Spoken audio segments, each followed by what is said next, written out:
Good morning dear students.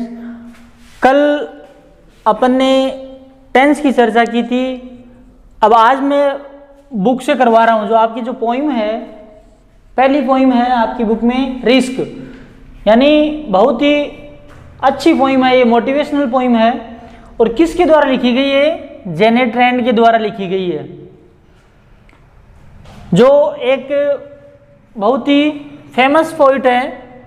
और ये poet हमें हमारे जीवन में आगे बढ़ने के लिए एक प्रेरणादायक कविता है, यानी पूरे जीवन का इसमें समराइजेशन बताया गया है कि हमें किस प्रकार कार्य करना चाहिए। और विशेष रूप से हम जो भी काम करते हैं, हम जो भी काम कर रहे हैं या करते हैं, उसमें प्रत्येक कार्य में जो भी एक्शन हमारे द्वारा किया जा रहा है, उसमें कवि जेनेट रैंड बता रहे हैं कि इसमें रिस्क रहती है। हर चीज में रिस्क रहती है। उठते हैं तो वापस गिरने की रिस्क रहती है। अगर हम हंसते हैं तो हंसने में भी जोखिम रहता है। अगर रोते हैं तो रोने में भी हमें क्या है, लोग भावुक कहे इस चीज की या इस बात की रिस्क रहती है। अगर किसी की हेल्प करने के लिए अपन जाते हैं तो लोग तरह तरह की बातें करते हैं कि कोई ना कोई इसका खुद का निजी कोई स्वार्थ होगा, इसलिए ये हेल्प के लिए आया है। यानी हम जो भी काम कर रहे हैं, करते हैं, उन सभी में मतलब जोखिम देखने को मिलता है हर काम में। परंतु कवि कह रहा है कि हमें जोखिम लेना चाहिए अपने लाइफ में। यदि हम जोखिम नहीं लेते हैं तो जिंदगी में सबसे बड़ा खतरा क्या होता है? जोखिम न लेना। तो कवि इस कविता के माध्यम से जेनेट रैंड है वो हमें कह रहे हैं कि हमें हमारे जीवन में जोखिम लेना चाहिए। Risk must be taken to move in our life. यानी कहने का मीनिंग है कि हमें हमारे जीवन में आगे बढ़ने के लिए रिस्क बहुत जरूरी है, कंपल्सरी है। अगर हम रिस्क नहीं लेते हैं तो हम कुछ भी नहीं कर पाएंगे, न आगे बढ़ सकेंगे, न हमें कुछ सीखने को मिलेगा और न हम कुछ अपनी जिंदगी में हासिल कर पाएंगे। और कवि ने इस कविता के अंदर रिस्क लेने के जो फायदे हैं, जो एडवांटेज है, वो भी बताए हैं। और जो रिस्क नहीं लेने वाला जो व्यक्ति है, उसके सामने क्या क्या प्रॉब्लम्स क्रिएट होती है, उन सभी समस्याओं का और जो रिस्क लेने से जो फायदे होते हैं, जो हमें लाभ मिलते हैं, उन सभी का कवि ने बहुत ही सविस्तार वर्णन किया है इस पोइम में। तो अब मैं मीनिंग बीच में आपको बताता जाऊंगा। अब हम कविता की शुरुआत करते हैं। ये तो थी समरी इस कविता की कि इसमें क्या बताया गया है। अब है फर्स्ट, जो पहला स्टेंजा है, उसकी पहली लाइन देखते हैं अपन। To laugh is to risk appearing the fool. तो लाफ का मीनिंग क्या होता है आप लोगों को पता है। लाफ को हिंदी में क्या कहते हैं? हंसना। यानी हंसना एक नॉर्मल सी एक्टिविटी है हमारे द्वारा। To laugh is to risk. Risk का मीनिंग जोखिम होता है। और अपियरिंग यानी प्रतीत होना या लगना। और फूल का मीनिंग क्या होता है? मूर्ख, प्रतीत होना लिख लो। पहली पंक्ति का अर्थ है to laugh is to risk appearing the fool, कि हम जब भी हंसते हैं तो हंसने में मूर्ख बनने की या मूर्ख प्रतीत होने का जोखिम रहता है। लोग क्या रिस्क रहती है इसमें? इस चीज में, हंसने में इस बात का जोखिम रहता है कि लोग हमें क्या समझेंगे? लोग ये कहेंगे कि ये व्यक्ति तो क्या है, पागल हो गया है, ये मूर्ख है जो हंस रहा है। सेकंड लाइन है to weep is to risk appearing sentimental. अब देखो सेंटिमेंटल का मीनिंग क्या होता है, ध्यान देना। सेंटिमेंटल यानी होता है भावुक। यानी भावुक व्यक्ति किसको कहते हैं? जो बात छोटी छोटी बातों पे जो रोने लग जाता है, उसको कहते हैं अपन भावुक व्यक्ति। तो इसका मीनिंग है, वीप का मीनिंग क्या होता है आपको पता ही है, रोना होता है। वीप यानी क्या होता है? रोना। To weep is to risk appearing sentimental, यानी रोना, रोने में भावुक होने की या भावुक लगने की जोखिम निहित रहती है। तो देखो दोनों चीजों में आ गई। पहली पंक्ति में बताया है to laugh is to risk appearing क्या, अपियरिंग द फूल, ठीक है। और to weep is to risk appearing sentimental, यानी हंसने में मूर्ख लगने की जोखिम रहती है और रोने में भावुक होने की क्या होती है, जोखिम निहित होता है। तीसरी पंक्ति है, थर्ड लाइन देखते हैं, to reach out for another, to reach यानी पहुंचना, आउट फॉर अनोदर यानी किसी दूसरे के पास पहुंचना, is to risk involvement, involvement यानी होता है शामिल होना, क्या होता है, इंक्लूड यानी शामिल, यानी लोग क्या सोचेंगे समझेंगे क्या कहेंगे अगर हम किसी भी दूसरे व्यक्ति के पास सहायता के लिए जाते हैं, तो लोग हमें क्या सोचते हैं, हमारे बारे में क्या बातें बनाते हैं, हमारे बारे में कहते हैं कि इसका कोई ना कोई खुद का स्वार्थ शामिल है, इसीलिए ये इसके पास आया है। तो देखो दूसरे की अगर सहायता करने के लिए पहुंचते अपन जाते हैं तो उस बात में भी क्या रहता है, जोखिम रहता है। किस चीज का, लोग हमें निजी स्वार्थ वाला कहते हैं। अब है आगे next line, to expose feelings is to risk exposing your true self. अब देखो टू एक्सपोज यानी होता है निकालना, ठीक है ना। एक्सपोज यानी क्या होता है, किसी दूसरे के सामने अपनी जो फीलिंग्स होती है, फीलिंग्स क्या होता है, फीलिंग्स यानी होता है भावनाएं। फीलिंग्स का क्या मीनिंग होता है, भावनाएं, यानी अगर हम अपनी भावनाएं किसी के सामने रखते हैं, एक्सपोज करते हैं सामने वाले व्यक्ति के पास, तो to risk exposing your true self.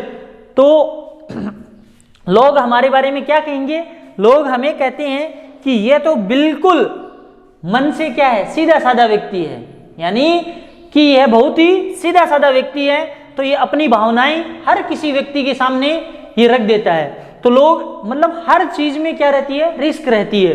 अब आगे है, to place ideas and dreams before a crowd is to risk being called naive. अब यहां एक मीनिंग आया नेव। नेव का मीनिंग होता है अनएक्सपीरियंस्ड।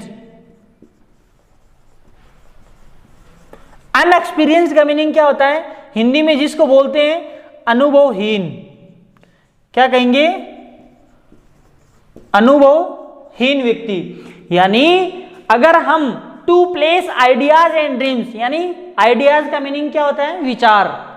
आइडियाज को हिंदी में क्या कहते हैं अपन, विचार कहते हैं। ये मीनिंग नोट करने आपको। और ड्रीम्स यानी क्या होते हैं, सपने।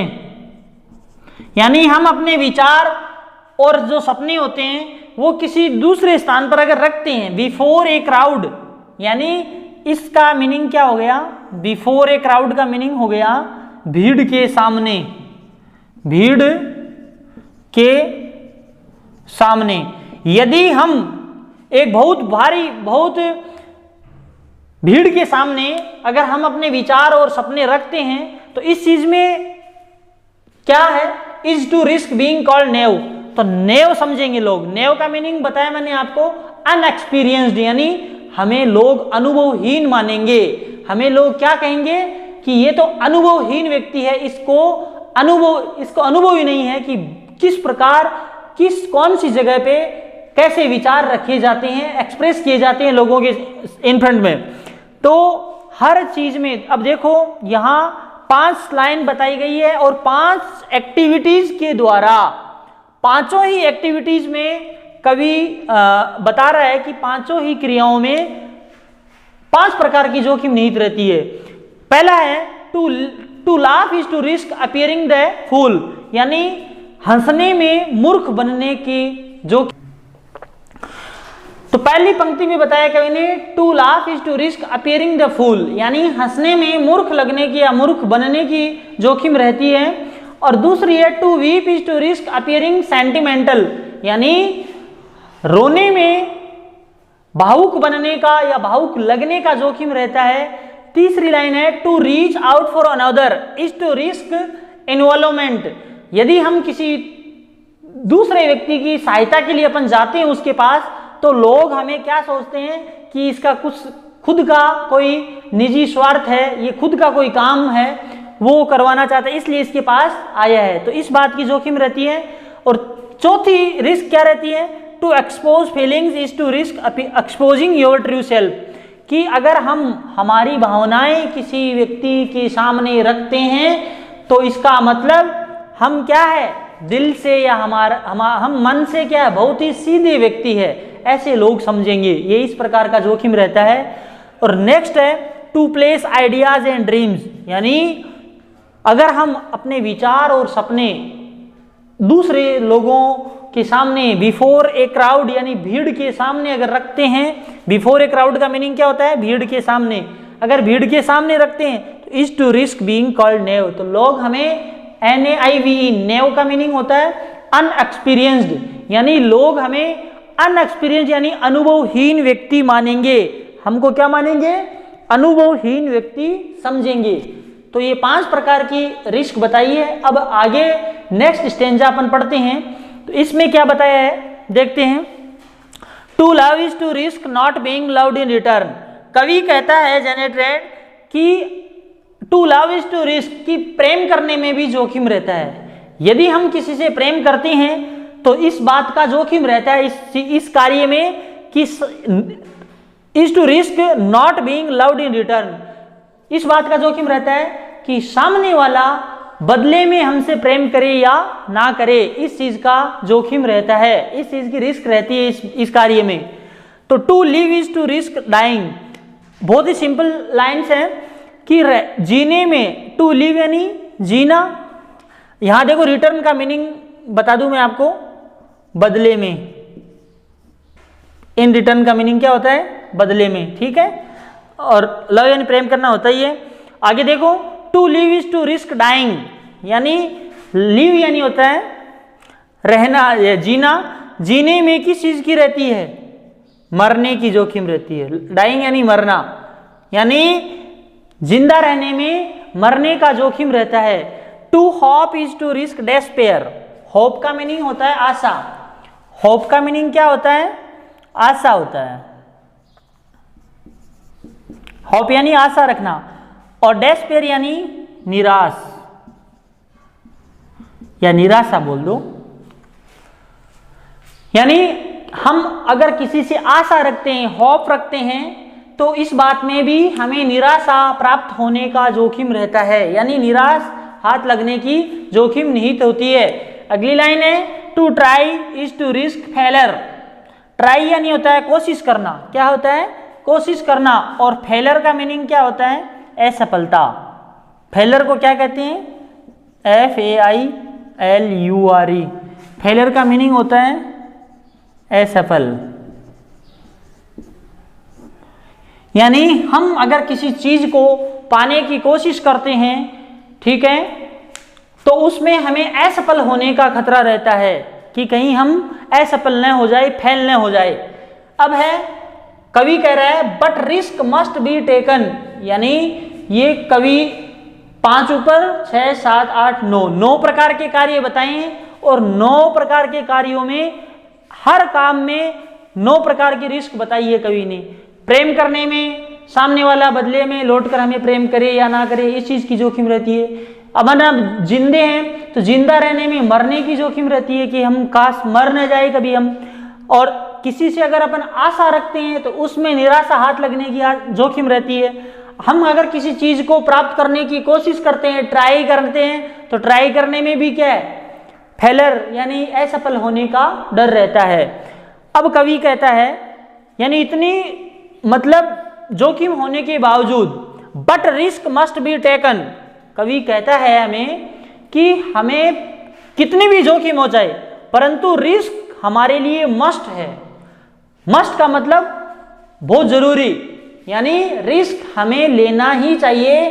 Because the greatest hazard in life is to risk nothing, क्योंकि ग्रेटेस्ट यानी सबसे बड़ा और हैजार्ड यानी होता है खतरा।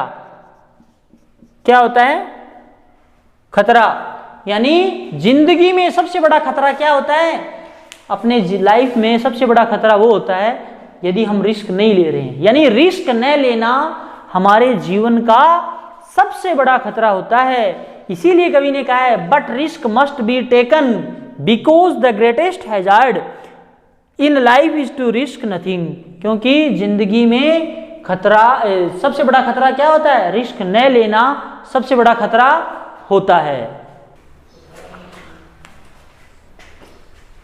अब देखो आगे क्या है, रिस्क न लेने के जो हैजार्ड्स बताए हैं कि हम अगर जोखिम नहीं लेंगे तो हमें जीवन में किस प्रकार की समस्याएं क्रिएट होगी हमारे सामने, कि the person who risk nothing, यानी जो व्यक्ति जोखिम नहीं लेता है अपनी लाइफ में, डज नथिंग, वह कुछ नहीं कर पाता है, हैज नथिंग, और न ही उसके पास कुछ है। यानी हैज है होगा मीनिंग क्या होता है? रखना। तो जब काम ही नहीं करेगा, जोखिम लेने से अगर वो डरेगा बचेगा तो उसके पास कुछ भी नहीं आएगा, न तो धन होगा न कोई मित्र होंगे। इज नथिंग, न कुछ है वो, एंड बिकम्स नथिंग, और न कुछ बन पाएगा। मतलब ये खतरे बताए कि ऐसा व्यक्ति होता है जो जोखिम नहीं लेता है, यानी the person who risk nothing, जोखिम नहीं लेता है वो कुछ भी नहीं कर पाता है, न उसके पास कुछ मिलता है और न ही वह कुछ है प्रेजेंट में, एंड बिकम्स नथिंग, और फ्यूचर में, इन फ्यूचर भी वह कुछ भी नहीं बन पाता है। दे में अवॉइड, अवॉइड का मीनिंग क्या होता है? अवॉइड का मीनिंग होता है बचना। अवॉइड को हिंदी में क्या कहते हैं? बचना। और सफरिंग यानी, सफरिंग एंड सोरो, सफरिंग यानी होता है पीड़ा, और सोरो यानी क्या होता है? दुख होता है। यानी दे मे अवॉइड, अब मे का मैंने आपको कल ही बताया था, मे जो मॉडल होता है, मे का हमेशा पॉसिबिलिटी के लिए यूज होता है। मे मॉडल का यूज पॉसिबिलिटी के लिए यानी संभावना व्यक्त करने के लिए होता है। तो ऐसे जो लोग होते हैं जो रिस्क नहीं लेते हैं, कवि कहता है दे मे अवॉइड, शायद वे पीड़ा और दुखों से बच सकते हैं। अगर रिस्क नहीं लेते हैं तो पीड़ा और दुख से बच सकते हैं, but they can't learn, learn का मीनिंग आपको पता है सीखना होता है, यानी वे दुख और पीड़ा से तो बच जाएंगे लेकिन ऐसे लोग कुछ नहीं सीख सकते। फील यानी क्या होता है? महसूस करना, महसूस करना। ऐसे लोग न कुछ सीख सकते हैं, न कुछ महसूस कर सकते हैं, और न ही कुछ अपने आप में परिवर्तन कर सकते हैं। चेंज यानी क्या होता है? परिवर्तन करना। और ग्रो यानी होता है आगे बढ़ना। क्या होता है? आगे बढ़ना, मतलब डेवलपमेंट होना। न वो आगे बढ़ पाते अपनी जिंदगी में, लव, और न ही किसी से प्रेम कर पाते हैं, लिव, और न ही अच्छे से अपनी जिंदगी को जी सकते हैं। तो अब देखो, केवल रिस्क न लेने वाला फायदा क्या होता है? फायदा इतना होता है कि वह दुख और कष्टों से बच जाता है, दुख और कष्टों से अपने आप को बचा सकता है, बट इसके बदले में उसको नुकसान कितना उठाना पड़ता है। देखो, ऐसा व्यक्ति सीख नहीं सकता, न कुछ महसूस कर सकता है, न अपने आप को बदल सकता, यानी चेंजेस भी नहीं कर सकता है, चेंज परिवर्तन नहीं कर सकता, न ही वह जिंदगी में आगे बढ़ सकता है, न किसी से प्रेम कर सकता है, और न ही अच्छी खासी जिंदगी जी सकता है। यानी इतने सारे क्या है, इतने ये सब के सब क्या है? नुकसान है रिस्क नहीं लेने की। इसीलिए कवि बार बार कहता है कि हमें जोखिम लेने से डरना नहीं चाहिए, रिस्क लेनी चाहिए। अब देखो ऐसे लोगों की दशा क्या होती है? चैंड बाय दियर सर्टिट्यूड, चैंड यानी होता है जंजीर। क्या होता है? जंजीर, जंजीर होती है ना, जैसे अपराधी के हाथों और पैरों में डालते हैं ना जंजीर, उसको कहते हैं चैंड। बाय दियर सर्टिट्यूड, सर्टिट्यूड का मीनिंग होता है एक निश्चित दायरा। सर्टिट्यूड का मीनिंग क्या होता है?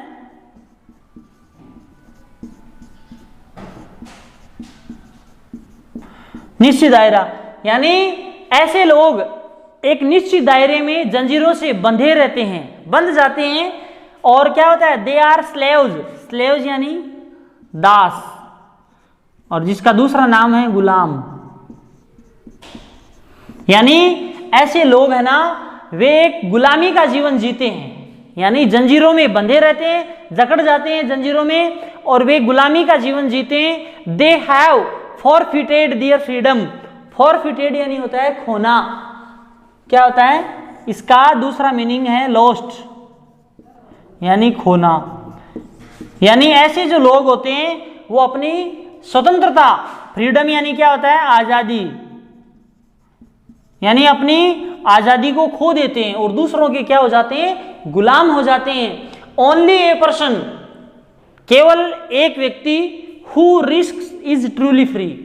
कवि कहता है, जेनेट रेन कह रहे हैं कि केवल वही व्यक्ति संसार में, एक वही व्यक्ति स्वतंत्र, ट्रूली यानी बिल्कुल वास्तविक रूप से, फ्री यानी स्वतंत्र है, जो रिस्क लेता है अपनी जिंदगी में। इसलिए हमें इस कविता से यही सीख मिलती है कि हमें अपने जीवन में रिस्क लेना चाहिए, जोखिम लेना चाहिए, जोखिम लेने से नहीं डरना चाहिए। अगर हम जोखिम लेंगे तो हमें बहुत कुछ सीखने को मिलेगा। हम जो चाहे, अगर हम किसी कंपटीशन एग्जाम की तैयारी कर रहे हैं और अगर फेल होने के डर से हम उस एग्जाम की तैयारी नहीं कर रहे हैं, फॉर्म ही अप्लाई नहीं कर रहे हैं, तो हम इस परीक्षा को पास कैसे करेंगे? हमें जॉब कैसे मिलेगी? तो हमें है ना, क्या है, कवि यही कह रहा है कि हम लोगों को, हम प्रत्येक व्यक्तियों को जिंदगी में, अपनी लाइफ में क्या है? रिस्क लेना चाहिए। रिस्क लेने से डरना नहीं चाहिए। यानी 9 प्रकार की रिस्क बताई है और केवल रिस्क लेने से एक फायदा होता है इंसान को। क्या फायदा होता है? कि वह दुखों से बच जाता है, यानी कष्ट नहीं उठाने पड़ते हैं, परंतु बदले में उसको बहुत प्रकार की हानियां होती है, यानी बहुत प्रकार के नुकसान होते हैं। रिस्क न लेने के बहुत ज्यादा उसको हानियां उठानी पड़ती है। ऐसे जो लोग होते हैं जो रिस्क नहीं लेते हैं, वो सीख नहीं सकते हैं, कुछ महसूस नहीं कर सकते, अपने आप को बदल नहीं सकते हैं, न अपनी जिंदगी में आगे बढ़ सकते हैं, और न ही वे ऐसे लोग किसी से प्रेम कर पाते हैं, और न ही एक अच्छी खासी जिंदगी जी सकते हैं। और ऐसे लोगों की क्या दुर्दशा होती है? लास्ट में ऐसे लोगों का एक निश्चित दायरा हो जाता है, एक निश्चित दायरा हो जाता है। उस दायरे में, निश्चित दायरे में क्या है? उस लिमिटेशन में क्या है? वो चैन यानी जंजीरों से बंधे रहते हैं, और दे आर स्लेव्स, और वे लोगों के क्या हो जाते हैं? गुलाम हो जाते हैं, दास हो जाते हैं। They have forfeited their freedom, और ऐसे लोग है ना अपनी आज़ादी को खो देते हैं। और अंतिम जो लाइन है कविता की, उसमें कवि ने बताया है, ओनली ए पर्सन, केवल वही व्यक्ति स्वतंत्र है इस संसार में। वास्तविक रूप से सच्चा स्वतंत्र वही व्यक्ति है जो क्या लेता है? रिस्क लेता है। क्या लेता है? रिस्क लेता है। वही जोखिम लेता है।